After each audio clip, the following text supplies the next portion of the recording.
सरकारी शाळेवरती प्रति विद्यार्थी साधारणतः 30 ते 45,000 प्रति विद्यार्थी प्रतिवर्ष खर्च करतो आणि आपण जर बघितलात की त्या मानाने प्रायव्हेट शाळेमध्ये 30-35 हजार फी देऊन सरकारी शाळेपेक्षा 10 पट सुविधा मिळतात त्यामध्ये घ्यावा। आपल्याला एक वस्तुस्थिती सांगतो मंत्री महोदय, आपल्याला आश्चर्य वाटेल या ठिकाणी की साधारणतः प्राथमिक शाळेमध्ये आपण जर बघितला जे विद्यार्थी राहतात आणि नंतर माध्यमिक शाळेमध्ये शिकतात का, आज सरकारी प्राथमिक शाळेमध्ये 60 ते 70 लाख विद्यार्थी अध्यक्षमध्ये शिक्षण घेतात, परंतु माध्यमिक शाळेमध्ये मात्र 45 ते 55 लाख,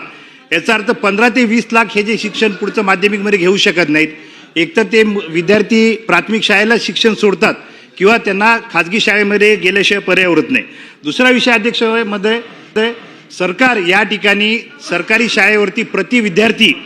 साधारणतः 30 ते 45 हजार प्रति विद्यार्थी प्रतिवर्ष खर्च करतो आणि आपण जर बघितलात की त्या मानाने प्रायव्हेट शाळेमध्ये 30-35 हजार फी देऊन सरकारी शाळेपेक्षा 10 पट सुविधा मिळतात, त्या ठिकाणी प्रायव्हेट शाळेचा निकाल सुद्धा चांगल्या प्रकारे लागतो। तर यावर सुद्धा सरकारने विचार करावा असं